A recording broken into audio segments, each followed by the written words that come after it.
Good morning. Welcome to exam today. મિત્રો 19 ફેબ્રુઆરી 2026ના relative current અફેર્સની discussion આ વિડીયોમાં આપણે કરવાના છે, તો છેલ્લે સુધી વિડીયો સાથે બની રહેજો. કરંટ અફેર્સ ઇમ્પોર્ટન્ટ ટોપિક છે, દરેક એક્ઝામમાં પ્રશ્ન પૂછવામાં આવે છે. ટોપિક પર આવીએ. ક્વેશ્ચન નંબર 1 છે, વિશ્વ માનવ આત્મા દિવસ ક્યારે ઉજવવામાં આવ્યો? તો મિત્રો દર વર્ષે 17 ફેબ્રુઆરીએ વિશ્વ માનવ આત્મા દિવસ મનાવાય, બરાબર. 17 ફેબ્રુઆરી ઉજવવામાં આવતો વિશ્વ માનવ આત્મા દિવસ આત્મનિરીક્ષણ, ધ્યાન અને ઊંડા આધ્યાત્મિક જોડાણને પ્રેરણા આપે છે. સેકન્ડ છે, હાલમાં ભારતમાં હેમર મિસાઇલના ઉત્પાદન માટે કયા દેશ સાથે કરાર કર્યો છે? તો મિત્રો ભારતે કર્યો છે ફ્રાન્સ દેશ સાથે. રાફેલ ફાઇટર જેટમાં હેમર મિસાઇલનો ઉપયોગ થાય છે. હેમરનો અર્થ highly agile modular munition extended range થાય છે. હાલમાં તે ફ્રાન્સથી આયાત કરવામાં આવે છે, પરંતુ એકવાર નવો કરાર પૂર્ણ થઈ જાય પછી તેનું ઉત્પાદન ભારતમાં કરવામાં આવશે. ભારતમાં તેનું ઉત્પાદન કરવાથી ભારતીય વાયુસેનાને ઝડપી ડિલિવરી મળશે, બરાબર. તો મિત્રો ફ્રાન્સ સાથે આપણો રાફેલનો કરાર છે ને, રાફેલની અંદર હેમર મિસાઇલનો ઉપયોગ થાય અને હવે ભારતમાં બનશે. હાલમાં કયા દેશના રાશિદ ખાન T20માં 700 વિકેટ લેનાર પ્રથમ બોલર બન્યા છે? તો રાઈટ આન્સર છે મિત્રોમાં અફઘાનિસ્તાન. અફઘાનિસ્તાનના કેપ્ટન છે મિત્રો રાશિદ ખાન. 120 ઓવરમાં 700 વિકેટ T20 120 ઓવરમાં 700 વિકેટ લેનાર પ્રથમ ક્રિકેટર બન્યો. તેણે નવી દિલ્હીમાં રમાયેલા મેન્સ T20 વર્લ્ડ કપ દરમિયાન યુએઈ સામે આ સિદ્ધિ મેળવી હતી. અફઘાનિસ્તાનનું મિત્રો કેપિટલ છે કાબુલ. ગુજરાતમાં શાળા સલામતી સપ્તાહ 2026નો શુભારંભ કોના દ્વારા કરવામાં આવ્યો હતો? તો રાઈટ આન્સર છે મિત્રો આમાં ભૂપેન્દ્રભાઈ પટેલ. ગુજરાત સરકારના શિક્ષણ વિભાગ અને GSDMA દ્વારા વર્ષ 2026 માટે શાળા સલામતી સપ્તાહનો પ્રારંભ કરવામાં આવ્યો. મુખ્યમંત્રી ભૂપેન્દ્ર પટેલે આ સપ્તાહનો પ્રારંભ કરાવ્યો હતો, જેનો મુખ્ય હેતુ વિદ્યાર્થીઓને કુદરતી અને માનવસર્જિત આપત્તિઓ સામે જાગૃત કરવાનું છે. વિદ્યાર્થી મિત્રો, CC Gujarat police constable, PSI LRD, TET TAT exam ટુડેનું લેટેસ્ટ 1 વર્ષનું કરંટ અફેર્સ, બરાબર. કોઈ પણ પરીક્ષા હોય તમારી, એમાં Gujarat current affair, Bharat current affair, international current affair બધું જ આવી જશે. સાથે Olympic, para Olympic, Covid, IPL, GI tag, બદલાના વર્તમાન પદાધિકારી, પુસ્તક લેખક, company CEO, brand ambassador award, GK sport, GK G20 summit, T20 world cup, FIFA world cup, election, GK Ayodhya, GK budget, champions trophy, IPL, Padma awards, આવી રીતના ટોપિક વાઇઝ કરંટ અફેર્સની PDF, છેલ્લા 1 વર્ષની લેટેસ્ટ મંથલી કરંટ અફેર્સની PDF, 10,000થી વધારે પ્રશ્નો, India Gujarat international લેવલનું પૂરું current affair. તો PDF માટે 250 રૂપિયા 9510411961 પર ગૂગલ પે, ફોનપે, પેટીએમ કંઈ પણ કરો, સ્ક્રીનશોટ મોકલી આપો. 2 મિનિટમાં PDF મળી જશે. મિત્રો તમામ પરીક્ષાઓમાં 100% કરંટ અફેર આપણું પૂછાય છે. ઇન્ડિયા ગુજરાત ઇન્ટરનેશનલ લેવલનું પૂરેપૂરું કરંટ અફેર આમાં આવી જશે. હાલમાં ઓપરેશન સ્ટ્રાઇપ્સ હેઠળ કયા રાજ્યમાં સ્થિત પાપીકોંડા રાષ્ટ્રીય ઉદ્યાનમાં એક પુખ્ત નર વાઘને છોડવામાં આવ્યો છે? તો રાઈટ આન્સર છે મિત્રો આમાં આંધ્રપ્રદેશ.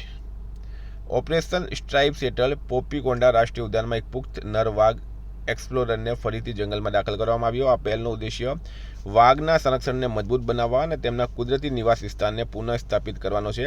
આ રાષ્ટ્રીય ઉદ્યાન આંધ્રપ્રદેશના પૂર્વી ઘાટમાં ગોદાવરી નદીના કિનારે આવેલું છે. હાલમાં કયા રાજ્યમાં બાયો એશિયા 2026 આંતરરાષ્ટ્રીય સમિટનું ઉદ્ઘાટન થયું? તો રાઈટ આન્સર છે મિત્રો આમાં તેલંગાના રાજ્યમાં. તેલંગાનાના મુખ્યમંત્રી રેવંતા રેડ્ડીએ તાજેતરમાં બાયો એશિયા 2026 ઇન્ટરનેશનલ સમિટની 23મી આવૃત્તિનું ઉદ્ઘાટન કર્યું હતું. આ 2 દિવસીય વૈશ્વિક પરિષદ હૈદરાબાદ ઇન્ટરનેશનલ કન્વેન્શન સેન્ટર ખાતે યોજાઈ રહી છે. હાલમાં કૃષિ મંત્રી શિવરાજસિંહ ચૌહાણે કયા શહેરમાંથી ખેડૂતો માટે ડિજિટલ સાથી ભારત વિસ્તાર લોન્ચ કર્યું? તો રાઈટ આન્સર છે મિત્રોમાં જયપુર, બરાબર. જયપુર રાજસ્થાન છે.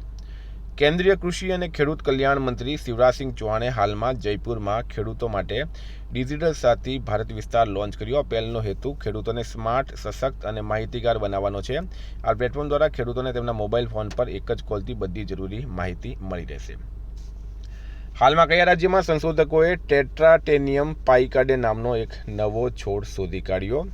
તો મિત્રો કેરળ રાજ્યમાં સંશોધકોએ ભારતના કેરળ રાજ્યમાં ટેટ્રોટેનિયમ પાઇકોડે નામની એક નવી વનસ્પતિ પ્રજાતિ શોધી કાઢી છે. આ શોધ ઇડુકી જિલ્લામાં પશ્ચિમ ઘાટના ઊંચા ઘાસના મેદાનો, જેને સોલા વન પ્રદેશ તરીકે ઓળખવામાં આવ્યા છે, એમાં થઈ હતી. હાલમાં જર્મનીમાં યોજાયેલી FIDE freestyle chess world championship 2026નો ખિતાબ કોણે જીત્યો? તો મેગ્નસ કાર્લસન રાઈટ આન્સર છે. નોર્વેજિયન ગ્રાન્ડમાસ્ટર મેગ્નસ કાર્લસને 2026 ફ્રીસ્ટાઇલ ચેસ વર્લ્ડ ચેમ્પિયનશિપ જીતીને પોતાના શાનદાર કારકિર્દીમાં વધુ એક ઐતિહાસિક સિદ્ધિ ઉમેરી. 13 થી 15 ફેબ્રુઆરી દરમિયાન જર્મનીમાં વેઇસેનહોસેનમાં આયોજિત ટુર્નામેન્ટની ફાઇનલમાં કાર્લસને યુનાઇટેડ સ્ટેટ્સના ફેબિયાનો કારુઆનાને હરાવ્યો હતો. 10 છે ભારતીય નૌસેનાએ હાલમાં મિલન ગામનું ઉદ્ઘાટન ક્યાં કર્યું? તો મિત્રો એ કર્યું છે વિશાખાપટ્ટનમ ખાતે. મિલન વિલેજ એક ખાસ રચાયેલું અનુભવ ક્ષેત્ર છે જેનો હેતુ નૌકાદળના પ્રતિનિધિઓ વચ્ચે મિત્રતા, સહયોગ અને સાંસ્કૃતિક આદાન પ્રદાનને પ્રોત્સાહન આપવાનો છે. તે એક સામાજિક અને સાંસ્કૃતિક કેન્દ્ર તરીકે સેવા આપે છે, વ્યવસાયિક ક્રિયાપ્રતિક્રિયાઓને પ્રોત્સાહન આપે છે અને આંતરવ્યક્તિત્વ સંબંધોને મજબૂત કરે છે. 11 છે હાલમાં ભારતે પહેલીવાર કમ્બાઇન્ડ ટાસ્ક ફોર્સ 154ની કમાન સંભાળી છે. તેનું મુખ્ય મથક ક્યાં આવેલું છે? તો મિત્રો આપણે આગળ પણ વાત કરી હતી, ભારતે પ્રથમ વખત કમ્બાઇન્ડ ટાસ્ક ફોર્સ 154ની કમાન સંભાળી અને એનું મુખ્ય મથક આવેલું છે મિત્રો બહેરીન ખાતે. બહેરીન રાઇટ આન્સર છે. 12 છે હાલમાં ચર્ચામાં રહેલો તુલબુલ નેવિગેશન પ્રોજેક્ટ કોની સાથે સંબંધિત છે? તો મિત્રો એ છે જમ્મુ કાશ્મીર સાથે. હવે તમને પૂરી માહિતી આપું મેં. તો હાલમાં ચર્ચામાં રહેલું તુલબુલ નેવિગેશન પ્રોજેક્ટનો સંબંધ મુખ્યત્વે ભારત અને પાકિસ્તાન વચ્ચેના પાણી વહેંચણી અંગેના મુદ્દા અને તેનો રાજકીય સંબંધ સાથે છે. ખાસ કરીને આ પ્રોજેક્ટ 1960ના ઇન્ડસ વોટર્સ ટ્રીટી અને તેની હાલની સ્થિતિ સાથે ટાઈડ છે. હાલમાં ઇન્ડિયા અને પાકિસ્તાન વચ્ચે વધતા તણાવ અને સ્થગિત થયેલી ઇન્ડસ વોટર્સ ટ્રીટીની અસતતતાના આ પ્રોજેક્ટ ફરી ચર્ચામાં છે. ખાસ કરીને જમ્મુ કાશ્મીરના મુખ્યમંત્રી ઉમર અબ્દુલ્લા દ્વારા આ પ્રોજેક્ટને પુનર્જીવિત કરવા માટે આહવાન કરવામાં આવ્યું. તો મિત્રો તુલબુલ નેવિગેશન પ્રોજેક્ટનો મુખ્ય સંબંધ ભારતની પ્રસ્તાવિત પાણી યોજનાઓ અને પાકિસ્તાન સાથેના પાણી સંધિ વિવાદ સાથે છે અને આને ભારત પાકિસ્તાનની રાજકીય અને જળ નિયંત્રણ સંબંધિત ચર્ચામાં જોડાઈ રહ્યું છે. હાલમાં આર્કટિક સેન્ટ્રી મિશન કોણે શરૂ કર્યું? તો એ કર્યું છે નાટો. હાલમાં Arctic Sentry mission North Atlantic Treaty Organization દ્વારા શરૂ કરવામાં આવ્યું. તેનું મુખ્ય ઉદ્દેશ્ય ઊંચા ઉત્તર આર્કટિક એન્ડ હાઈ નોર્થ વિસ્તારમાં આશંકિત સુરક્ષા જોખમોથી લડવા અને નાટોના સભ્ય રાષ્ટ્રોની સંયુક્ત સુરક્ષા અને દેખરેખ વધારવા છે. 14 છે હાલમાં કયા રાજ્યના મુખ્યમંત્રીએ 51 આયુષ્માન આરોગ્ય મંદિરોનું ઉદ્ઘાટન કર્યું? તો રાઈટ આન્સર છે મિત્રો આમાં દિલ્હી. દિલ્હીના મુખ્યમંત્રી રેખા ગુપ્તાએ 51 નવા આયુષ્માન આરોગ્ય મંદિરોનું ઉદ્ઘાટન કર્યું, જેનાથી શહેરમાં 8 મહિનામાં પ્રાથમિક આરોગ્ય કેન્દ્રોની સંખ્યા 370 થઈ છે. આ મંદિરોમાં મફત દવાઓ, નિદાન અને કેન્સરની તપાસ પૂરી પાડવામાં આવે છે. 15 છે હાલમાં કયા દેશની સેનાએ પ્રથમ વખત પરમાણુ માઇક્રો રિએક્ટરને એરલિફ્ટ કર્યું? તો મિત્રો અમેરિકા રાઇટ આન્સર છે. યુએસએના ઉર્જા અને સંરક્ષણ વિભાગોએ વેલોર એટોમિક્સ સાથે ભાગીદારી કરીને C-17 કાર્ગો પ્લેનમાં કેલિફોર્નિયાથી ઉટા સુધી વોર્ડ માઇક્રો રિએક્ટર ઇંધણ વગરનું ઉડાવ્યું હતું, જે પરમાણુ રિએક્ટરનું પ્રથમ હવાઈ પરિવહન હતું. 16 હાલમાં ભારતના પ્રતિષ્ઠિત વ્યક્તિઓ માટે ગ્રાન્ડ ભારત ભૂષણ એવોર્ડ કોણે શરૂ કર્યું? તો સદગુરુએ કર્યું છે. મિત્રો સદગુરુ અને ઈશા આઉટરીચ ભવ્ય ભારત ભૂષણ પુરસ્કારની જાહેરાત કરી, જે રાષ્ટ્રના કલ્યાણને પ્રોત્સાહન આપતા અસાધારણ ભારતીયોનું સન્માન કરાશે. આ પુરસ્કારો વિજ્ઞાન, કલા, સાહિત્ય, સુરક્ષા અને અન્ય ક્ષેત્રોને આવરી લે છે, જે રાષ્ટ્રીય વિકાસ અને સામૂહિક સમૃદ્ધિ પ્રત્યેની પ્રતિબદ્ધતાને ઉજાગર કરે છે. તો મિત્રો આ હતા કરંટના પ્રશ્નો. વાત કરીએ રિવિઝનની.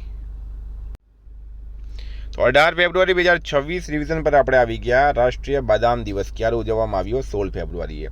પ્રથમ global south AI impact summit 2026નું આયોજન ભારત કરશે. પ્રકાશિતેલા હેનલે પાસપોર્ટ ઇન્ડેક્સ 2026માં ભારત 75મા ક્રમે છે.